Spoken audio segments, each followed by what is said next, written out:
আচ্ছা ভাবুন তো, আপনার হাতে 28 কোটি টাকা। এই টাকায় কি করা যায়? ঢাকার গুলশান, বনানী বা বারিধারার মতো অভিজাত এলাকায় সহজেই কিনে ফেলতে পারেন একাধিক লাক্সারি ফ্ল্যাট, অথবা শহরের বাইরে কয়েক বিঘা জমি। দারুণ একটা ভবিষ্যৎ বিনিয়োগ।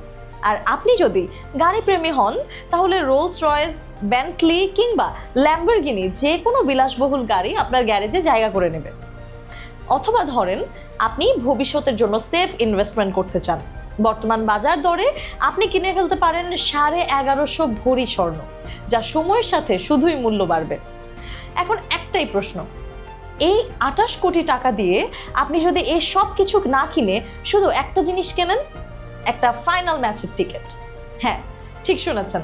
আর ব্যবসায়িক মডেল পুরো খেলাটাকেই বদলে দিয়েছে।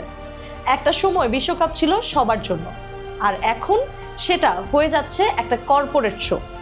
ডাইনামিক প্রাইজিং মানে চাহিদা বাড়লেই দাম বাড়বে। আপনি যদি আর্জেন্টিনা ন্যাশনাল ফুটবল টিম তাহলে আপনাকে প্রস্তুত থাকতে হবে আকাশ ছোঁয়া দামের জন্য। আর যদি ফাইনালের কথা বলেন, রিসেল মার্কেটে সেই টিকিটের দাম গিয়ে দাঁড়াতে পারে 28 কোটি টাকা। এমনকি 104 টিকিট কিনে ফেললেন, তবুও কি নিশ্চিত আপনি খেলা দেখতে পারবেন? না, কারণ আপনাকে পেরোতে হবে ভিসার বাধা। বিশেষ করে বাংলাদেশের মতো দেশের জন্য ভিসা পেতে লাগতে পারে হাজার হাজার ডলারের সিকিউরিটি বন্ড। তারপর আছে বিমান ভাড়া, হোটেল খরচ, শহর থেকে শহরে যাতায়াত, সব কিছু মিলিয়ে একটা ম্যাচ দেখতে আপনার খরচ হয়ে যেতে পারে আপনার জীবনের কয়েক বছরের উপার্জন। একটা সময় বিশ্বকাপ মানে ছিল বিশ্বের সব মানুষের উৎসব। আজ যেটা হয়ে যাচ্ছে টাকার খেলা। কথায় আছে না, কারো পৌষ মাস আবার কারো সর্বনাশ।